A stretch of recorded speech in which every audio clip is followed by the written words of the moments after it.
తీసుకోవడంలో పిల్లలు విన్న వాక్యాలు బట్టి మీ వందనాలు స్తోత్రాలు చెల్లించుకుంటున్నాం.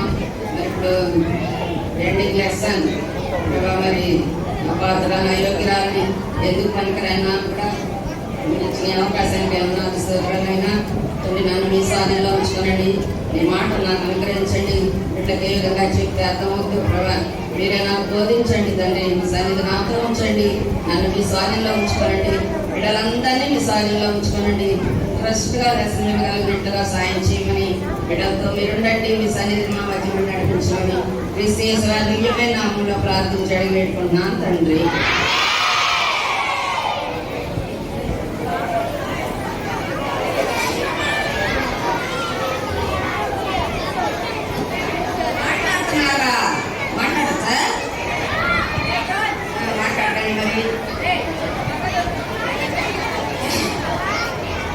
సరే, ఫస్ట్ రోజు ఎండింగ్ లెసన్ లో ఎవరి గురించి నేర్చుకున్నారు? పెట్టి అనే అక్కడ గురించి నేర్చుకున్నారు కదా. ఒక అంకుల్ చెప్పారు పెట్టి గురించి, చక్కగా చెప్పారు కదా. మరి నిన్న ఎవరి గురించి నేర్చుకున్నారు?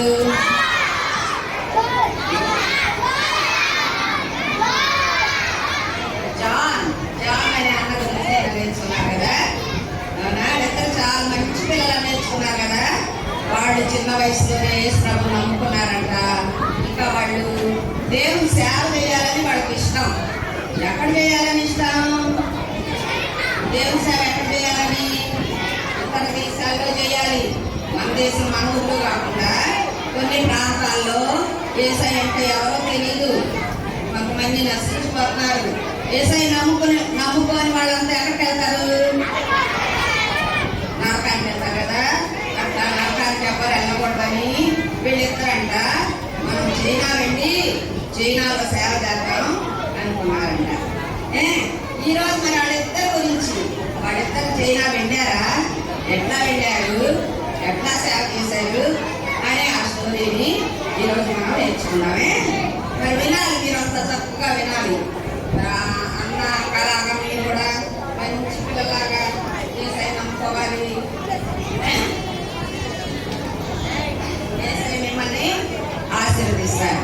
సరే, వీళ్ళిద్దరంట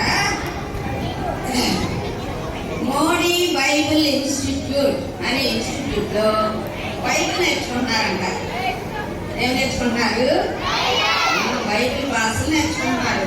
ఎందుకంటే అందరికి దేవుని గురించి చెప్పడానికి, మరి అందరికి దేవుని గురించి తెలియాలి కదా. లేకపోతే ఎక్కడికి వెళ్ళిపోతారని చెప్పుకున్నాము. దేశాన్ని నమ్ముకున్న వాళ్ళు ఎక్కడికి వెళ్తారు? నమ్మకంలో పడిపోతారు అందరూ. అందుకని వీళ్ళంట అందరికి యేసయ్య వాక్యం చెప్పాలని ఒక ఇన్స్టిట్యూట్ లో చేరారంట. అంటే ఏంటది? పెద్ద కాలేజ్ అనమాట. ఆ కాలేజ్లో బోధ ఎట్లా చేయాలి, యేసయ్య యొక్క గొప్పతనం ఏంటి, అవన్నీ వీళ్ళకి నేర్పిస్తాడు. మీరెళ్ళి అందరికి చెప్పండి అని చెప్తారు. అయితే వీళ్ళిద్దరు అట్లా చేరారంట. చేరి తర్వాత ఏం చేయాలంటే అక్కడ నుంచి మిషనరీస్గా వేరే ప్రాంతాల్లో పంపిస్తారు. వీళ్ళు చైనాకి వెళ్ళాలని నిర్ణయించుకున్నారు. ఎక్కడికి వెళ్ళాలని? ఏ దేశం వెళ్ళాలని నిర్ణయించుకున్నారు? చైనా దేశం. ఆ చైనా దేశం ఎట్లాంటిదో తెలుసా? దేవుడే లేడు అసలు. దేవుడు లేడంట. దేవుడు లేడా? దేవుడు ఉన్నాడా? ఎవరి మీద దేవుడు? యేసయ్య కదా మన దేవుడు. ఎవరు? చాలా మందికి దేవుళ్ళు ఉన్నారు కానీ వాళ్ళందరూ బొమ్మలు. మనం చూస్తున్నాం కదా, చాలా మంది హిందూస్ ఉంటారు. వాళ్ళ ఏరియాలో ఏముంటాయి? దేవుడు అంటే బొమ్మలు ఉంటాయి. ఆ బొమ్మలు చూస్తాయా? మాట్లాడతాయా? మనం చెప్తే వింటాయా? నేనేం చేయము. ఆ బొమ్మలకి కొబ్బరికాయలు పెట్టి దండం పెట్టి మమ్మల్ని కాపాడు దేవుడు అంటున్నారు. అది దేవుడు కాదు కదా. నిజమైన దేవుడు యేసు ప్రభువుని ఈ పెట్టి జాను ఇద్దరు గ్రహించి వాళ్ళు చదువుకొని ఉద్యోగాలు తీసి చాలా డబ్బులు వస్తాయి కదా. అంటే అందరూ జాబ్ చేసుకుంటున్నారు. మేము కూడా చదువుకొని జాబ్ చేసుకుని డబ్బులు సంపాదించుకున్నాము. మరి ఉద్యోగం చేయకపోతే డబ్బులు ఎట్లా వస్తాయి? రావు. దేవుడు సేవ చేస్తే డబ్బులు ఎట్లా వస్తాయి? డబ్బులు రాకపోయి ఏమొస్తుంది? సేవ చేస్తే దేవుని మాట దేవుడు ఏమొస్తుంది? ఎవరు బహుమానం ఇస్తారు వాళ్ళకి? దేవుడు ఇస్తాడు కదా. దేవుడు వాళ్ళకి డబ్బులు ఇస్తాడు, వాళ్ళ పదవులు ఇస్తాడు, బహుమానాలు ఇస్తాడు కదా. అందుకని వాళ్ళిద్దరు చైనా దేశం వెళ్ళి సేవ చేయాలని నిర్ణయించుకున్నారంట. సరే, ఫస్ట్ బెట్టి గురించి చూద్దాం. ఈ బెట్టి అనే అమ్మాయి ఒక రూమ్ ఇచ్చారు. ఆ రూమ్లో ఉండి మరి కాలేజీకి వెళ్తుంది, చదువుకుంటుంది, మళ్ళీ వచ్చి వర్క్ చేసుకుంటుంది. అట్లా ఒక రోజు ఆ రూమ్లో కూర్చొని చూడండి, వాళ్ళ ఫ్రెండ్ వచ్చింది. ఆ అమ్మాయి దగ్గరికి ఎవరు వచ్చారు? మధ్యాహ్నం వేడంట. వాళ్ళ ఫ్రెండ్ ఒక మంచిగా ఏమేమో వాళ్ళ ఫ్రెండ్. ఆ ఫ్రెండ్ పేరు ఫెయిత్. ఏం పేరు? ఫెయిత్. ఫెయిత్ అంటే తెలుగులో ఏంటి?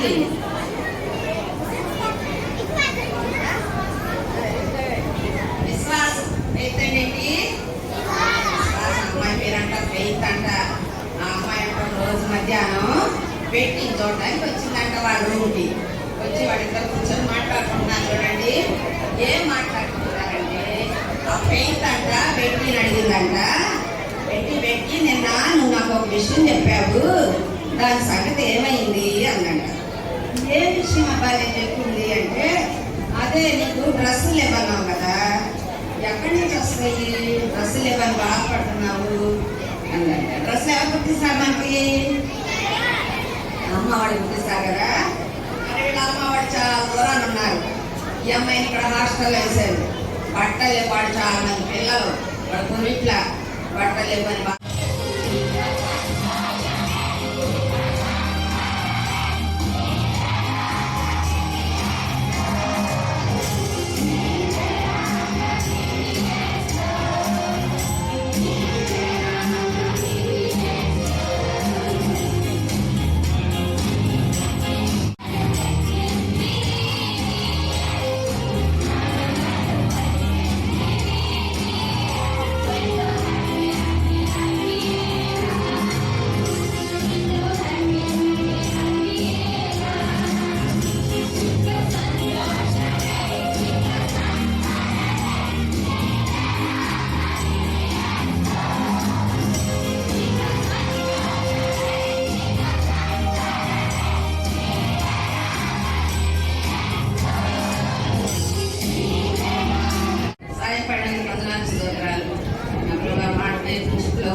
క్లాసు తీసుకోవడంలో పిల్లలు విన్న వాక్యాలు బట్టి మీ వందనాలు చెల్లించుకుంటున్నాం.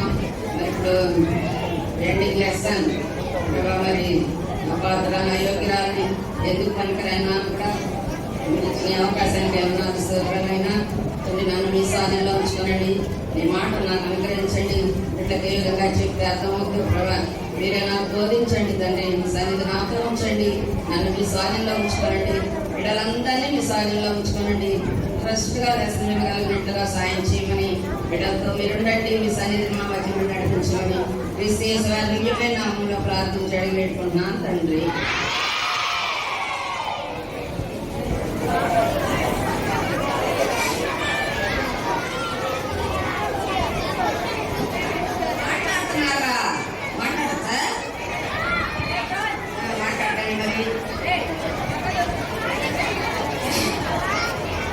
సరే, ఫస్ట్ రోజు ఎండింగ్ లెసన్ లో ఎవరి గురించి నేర్చుకున్నారు? పెట్టి అనే అక్కడ గురించి నేర్చుకున్నారు కదా. ఒక అంకుల్ చెప్పారు పెట్టి గురించి, చక్కగా చెప్పారు కదా. మరి నిన్న ఎవరి గురించి నేర్చుకున్నారు?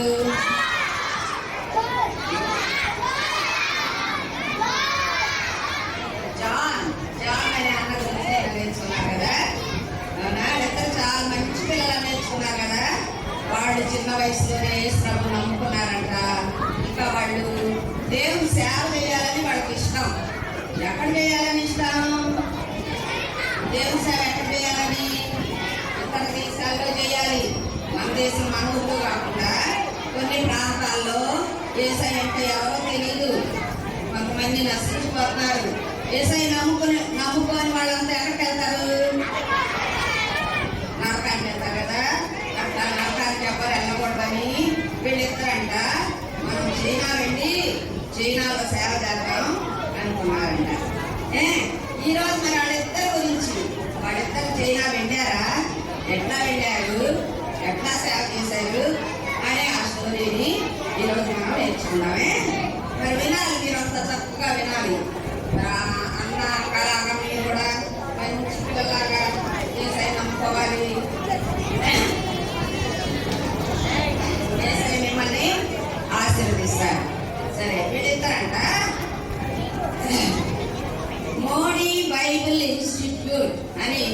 కాలేజీలో బైబిల్ నేర్చుకుంటున్నారంట. ఏం నేర్చుకుంటున్నారు? బైబిల్ క్లాసులు నేర్చుకుంటున్నారు. ఎందుకంటే అందరికి దేవుని గురించి చెప్పడానికి. మరి అందరికి దేవుని గురించి తెలియాలి కదా. లేకపోతే ఎక్కడికి వెళ్ళిపోతారని చెప్తున్నాము. దేశాన్ని నమ్ముకున్న వాళ్ళు ఎక్కడికి వెళ్తారు? నమ్మకంలో పడిపోతారు అందరూ. అందుకని వీళ్ళంట అందరికి ఎస్ఐ వాక్యం చెప్పాలని ఒక ఇన్స్టిట్యూట్ లో చేరారంట. అంటే ఏంటంటే పెద్ద కాలేజ్ అనమాట. ఆ కాలేజీలో బోధ ఎట్లా చేయాలి, ఏసయ్య యొక్క గొప్పతనం ఏంటి, అవన్నీ వీళ్ళకి నేర్పిస్తాడు. మీరెళ్ళి అందరికి చెప్పండి అని చెప్తారు. అయితే వీళ్ళిద్దరు అట్లా చేరారంట. చేరి తర్వాత ఏం చేయాలంటే అక్కడ నుంచి మిషనరీస్ గా వేరే ప్రాంతాల్లో పంపిస్తారు. వీళ్ళు చైనాకి వెళ్ళాలని నిర్ణయించుకున్నారు. ఎక్కడికి వెళ్ళాలని, ఏ దేశం వెళ్ళాలని నిర్ణయించుకున్నారు? చైనా. చైనా దేశం. ఆ చైనా దేశం ఎట్లాంటిదో తెలుసా? దేవుడే లేడా? అసలు దేవుడు లేడంట. దేవుడు లేడా? దేవుడు ఉన్నాడా? ఎవరి మీద దేవుడు? యేసయ్య కదా మన దేవుడు. ఎవరు? చాలా మంది దేవుళ్ళు ఉన్నారు కానీ వాళ్ళందరూ బొమ్మలు. మనం చూస్తున్నాం కదా, చాలా మంది హిందూస్ ఉంటారు.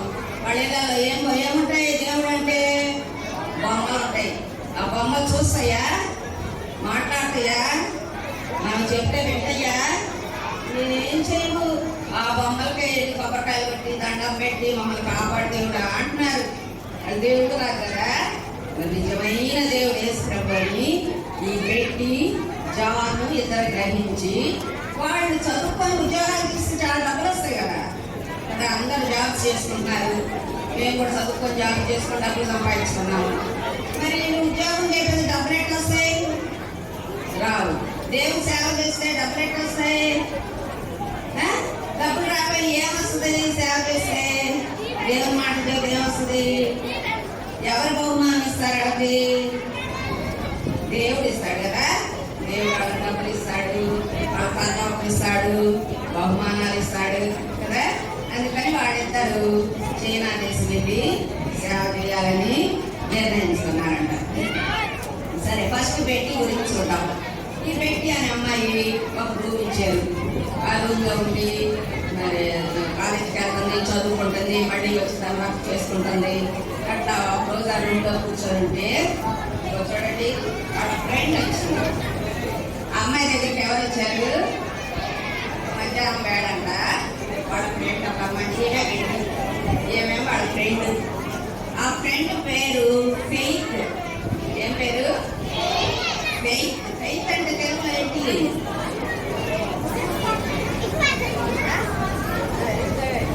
విశ్వాసం. ఫెయిత్ అంటే ఏంటి? విశ్వాసం. అమ్మాయి పేరంట ఫెయిత్ అంట. ఆ అమ్మాయి అంట రోజు మధ్యాహ్నం పెట్టి చూడడానికి వచ్చిందంట వాళ్ళ రూమ్కి. వచ్చి వాళ్ళిద్దరు కూర్చొని మాట్లాడుకుంటున్నారు. చూడండి ఏం మాట్లాడుకుంటున్నారంటే, ఆ ఫెయిత్ అంట బెట్టిని అడిగిందంట. పెట్టి నిన్న నువ్వు నాకు ఒక విషయం చెప్పావు, దాని సంగతి ఏమైంది అందంట.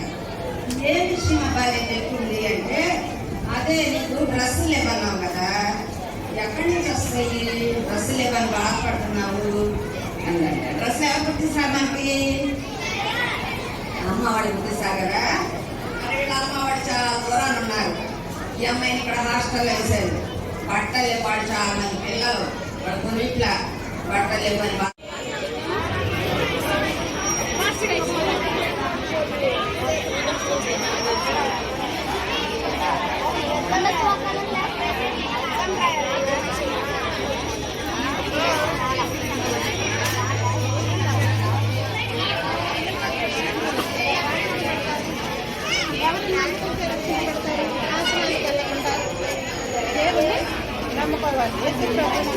విశ్వాసము ఉంచాలి కదా.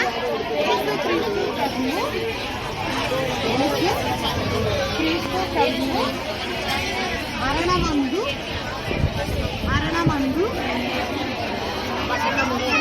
విశ్వాసమించి సన్నదులై పట్టణమును కడిగేసి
అటుపక్కెళ్ళాను అటుపక్కెళ్ళి వీడు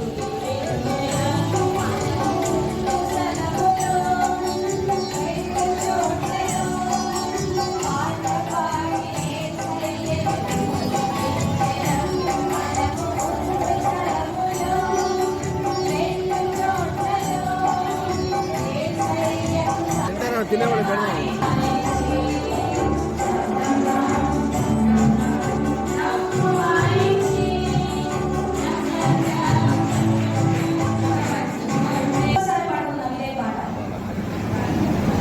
ఆ లైట్ కూడా ఎత్తే పోయింది.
పరిస్థితులు దేవా ప్రేమాకుడు పాకరించింది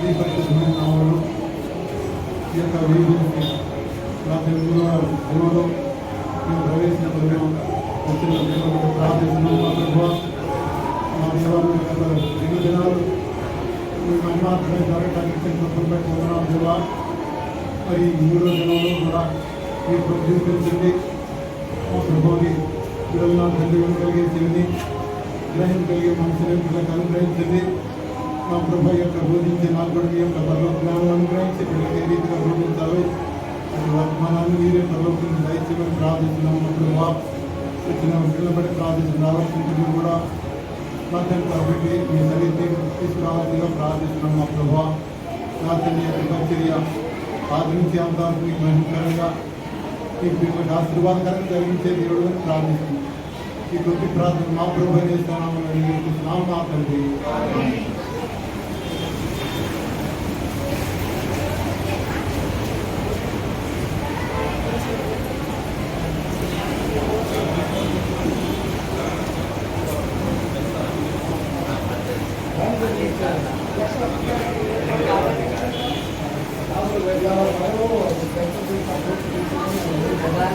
మన ఈమెంట్ అమ్మ చెప్పండి మంచి మేము యెహోవాను ఈ మాట ఎవరు చెప్పారు యెహోషువ దినాల్లో ప్రజలందరూ కూడా దేవుని యొక్క సన్నిధిని నిర్లక్ష్యం చేసి దేవునికి విరోధంగా వారు నడుస్తున్నప్పుడు ఈ యొక్క తన మనసు ఎంతో నొచ్చుకొని అప్పుడు యెహోషువ చెప్తాడు మీరు ఎవరిని సేవిస్తారో తెలియదు కానీ నేను నా ఇంటి వారు నేను యెహోవాను సేవించను ఎందుకంటే ఆయన గొప్ప దేవుడు అంటే సృష్టికర్త కాబట్టి ఆ సృష్టికర్త యొక్క గొప్పతనాన్ని యెహోషువ ఎరిగి ఉన్నాడు కాబట్టి నేను నా ఇంటి వారు మేము యెహోవాను సేవించను అలాగే ఈ లోకంలో ఎంతో మంది ఉన్నారు బిడ్డలు వారందరినీ దేవుడు ఏర్పరచుకోవాలి ఆయన ప్రణాళికలలో మేము ఉన్నాం కాబట్టి ఆయన ఏం చేశాడు, ఈ లోకంలో నుంచి మనల్ని ఏర్పాటు చేసుకున్నాడు. ఆ దినాల్లో ఎవరు ఎట్లా ఏర్పాటు చేసుకున్నాడో ఈ దినాల్లో మనం కూడా దేవుడు ఆ రీతిగా ఏర్పాటు చేసుకున్నాడు.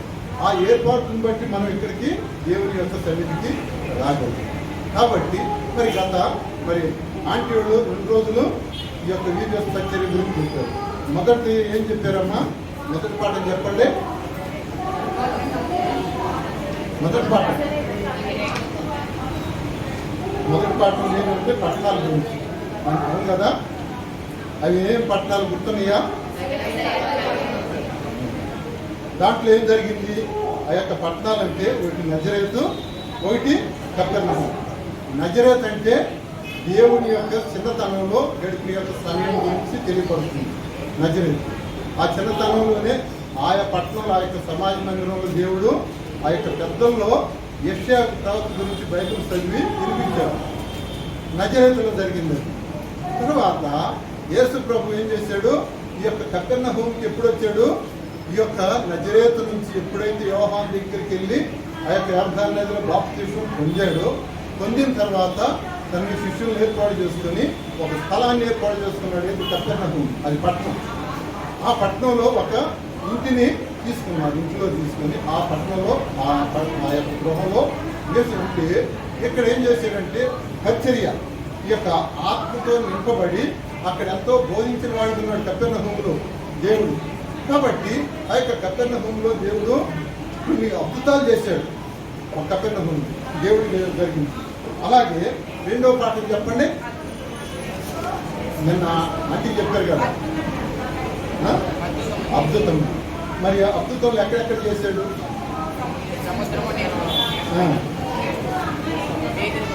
ఈ సముద్రం గురించి 3 మాటలు చెప్పారు. ఆంటీ గుర్తుందా? గలిలయ, తిబెరయ, గెన్నేసరెతు. ఈ 3 కూడా ఈ యొక్క సరస్సులు. అంటే ఒక పెద్ద సముద్రాలు కాదు, చిన్న సముద్రం సరస్సులు అంటే. దాని పేరు గలిలయ పేరే తిబెరయ, గెన్నేసరెతు అంటే ఆ సరస్సు. దేవుడు ఇక్కడ ఎంతో గొప్ప కార్యాలు జరిగించాడు.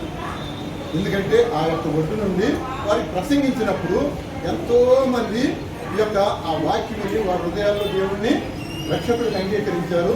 రోగులు స్వస్థపరచబడ్డారు. ఎన్నో అద్భుత కార్యాలు జరిగించబడ్డాయి. ఎక్కడ? ఆ యొక్క గలిలయ, తిబెరయ, గెన్నేసరెతు ఆ యొక్క ప్రాంతాల్లో సంచరించాడు. ఆ యొక్క సరస్సు ఒడ్డున ఆ ప్రాంతాలన్నింటిలో సంచరించి జనులు గుంపులు కొట్టారు. అక్కడే కదా ఆ అద్భుతం జరిగింది. పేతురు ఆ యొక్క సరస్సులో వచ్చేటప్పుడు అయ్యా ముందు పంపించేస్తాడు. తర్వాత యేసు ప్రభు వాళ్ళు ప్రార్థన చేసి తెల్లారుజామున వస్తుంటే దీవెని భయపడతా ఉంటారు.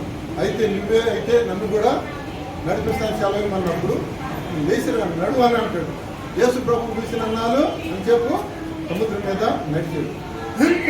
దేవుని తర్వాత నడిచింది ఒక పేతురు ఒక్కడే. ఏది? సముద్ర నీళ్ళ మీద నడిచింది. ఈ ప్రపంచంలో ఎంతవరకు కూడా యేసు ప్రభు తర్వాత ఒక్క శిష్యుడైనటువంటి పేతురు నడిచాడు. ఇంకెప్పుడు నడవరు ఈ రోజు వరకు కూడా. అంటే గొప్ప దేవుని యొక్క శక్తిని స్వరూపాన్ని చూసినప్పుడు గొప్ప కార్యం జరిగింది. కదా?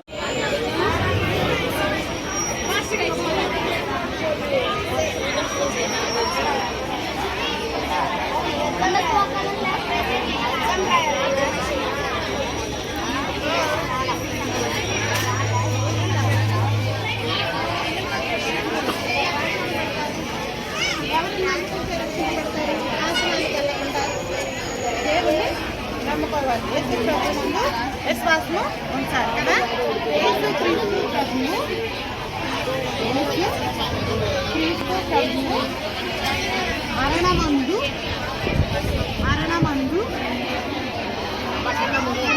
విశ్వాసమించి సన్నదులై పట్టణమును కడిగేసి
ఇంకోసారి పాడుకుందాం ఇదే పాట.